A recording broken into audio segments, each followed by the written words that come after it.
Hola amigos, mi nombre es Solange Ortiz, soy estudiante de la Facultad de Comunicación Social y en este video les hablaré acerca de la revolución industrial en la comunicación. La revolución tecnológica e industrial se dio en el periodo de 1760 a 1840. La revolución comienza en Inglaterra a mediados del siglo XVIII y fue posible por la existencia de una monarquía liberal y no absolutista, que consiguió evitar el panorama de revoluciones que se estaban extendiendo en otros países. Su causa fue el desarrollo auge del sistema capitalista que se caracterizó por el uso de nuevas tecnologías aplicadas a la producción en masa. Estos cambios produjeron el nacimiento de la burguesía y el proletariado. Esta revolución se basó más en el paso de la producción natural a industrial y por consecuencia del desmedido crecimiento de la población y la migración del campo a las grandes ciudades que formaron grandes urbes.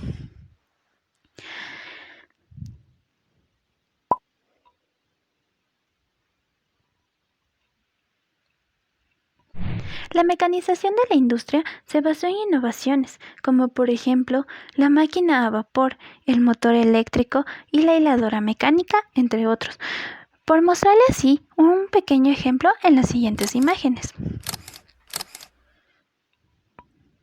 La tecnificación permitió abandonar a muchos pueblos su estado de agrícola para volverse industriales y supuso una desocupación laboral. En el desarrollo de la comunicación aparecieron hitos importantes como el barco, la locomotora. Entre las más importantes también se dio la primera prensa a vapor, la fotografía que comenzó a dar frutos en el campo periodístico y también el muy importante telégrafo que también fue hecho a vapor, ya que con la ayuda de estas nuevas tecnologías comienza de a poquito el punto de partida de la prensa de masas.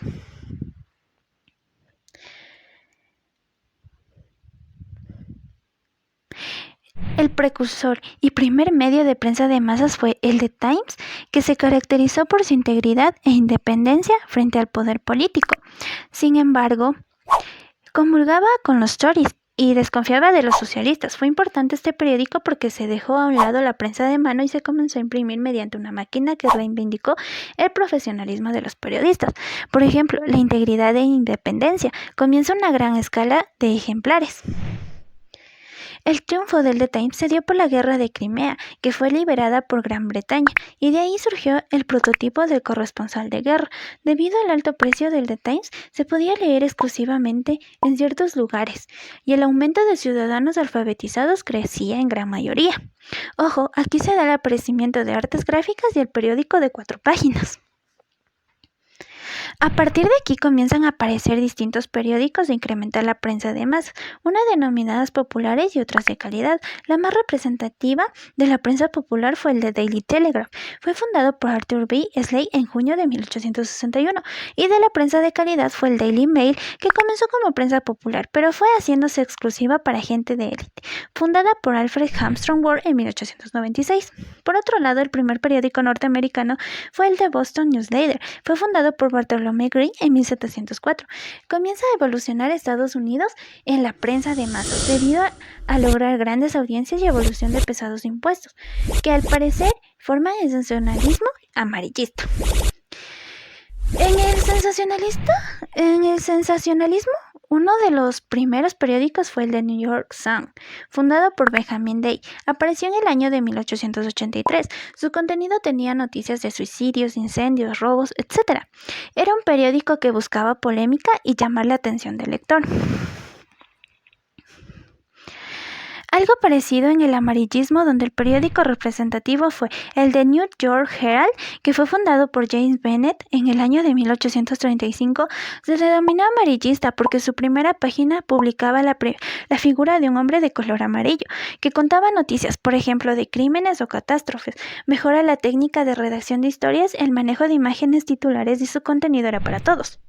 Ahora, hablemos de los periódicos franceses. Algunos tenían contenido sensacionalista como Le Petit Journal de 1863 y Le Petit Parisien en 1876.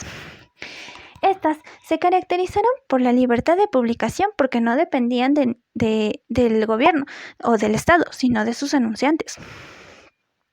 Otros periódicos importantes aparecieron, por ejemplo, El Hecho de París, fundado por Edmond Blanc en 1884, Le Matin, fundado por Chamberlain y Cohen en el año de 1884, y finalmente La Presse, fundado por Émile Girard en 1836. Fue el primer diario de Francia.